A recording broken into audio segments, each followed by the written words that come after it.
ইনশাল্লাহ আমরা সবাই বিশ্বাস করি আমরা এবার চ্যাম্পিয়ন হওয়ার জন্যই যাব। এশিয়া কাপে খেলতে যাওয়ার আগে বড় বড় কথা, ট্রফি জিতে আনবো এমন প্রতিশ্রুতিতে সমর্থকদের হৃদয়ে জায়গা করে নিয়েছিলেন জাকির আলী অনেক।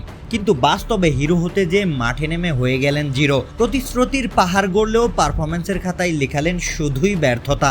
বাংলাদেশ দলের অন্যতম ফিনিশার হিসাবে যার উপর ভরসা ছিল কোটি সমর্থকের, সেই জাকির আলী অনেক এবারের এশিয়া কাপে ৬৬ বলে মারতে পারেননি একটি ছক্কাও।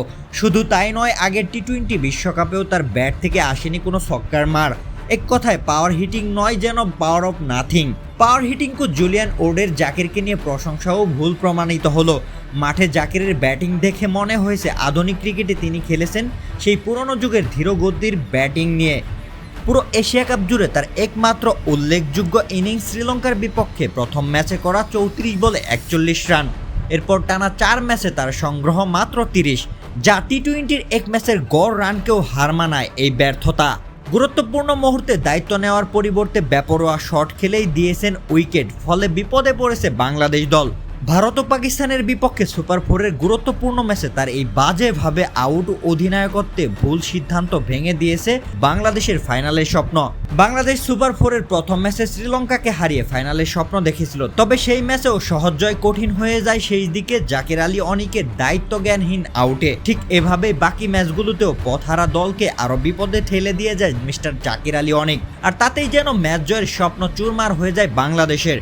জাকির আলী অনিক এবার দায়িত্বজ্ঞানহীন ব্যাটিং দিয়ে কোটি ভক্তের আবেগ ভেঙে দিয়ে প্রমাণ করে দিয়েছেন ট্রফি জিতার প্রতিশ্রুতি দেওয়া যতটা সহজ তা পূরণ করা ততটাই কঠিন।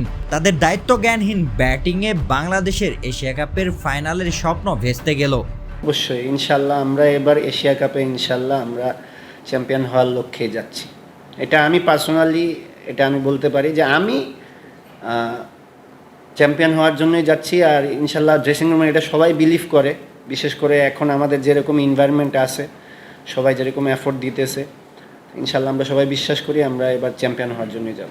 এখন আপনি যদি আমাকে পার্সোনাল বলেন, হ্যাঁ আমার পার্সোনাল যদি বলেন তাহলে বলবো যে এটা একটা ইন্টারন্যাশনাল ম্যাচ, অবশ্যই আমাদের প্রত্যেকটা ম্যাচ জেতার জন্য যাওয়া উচিত।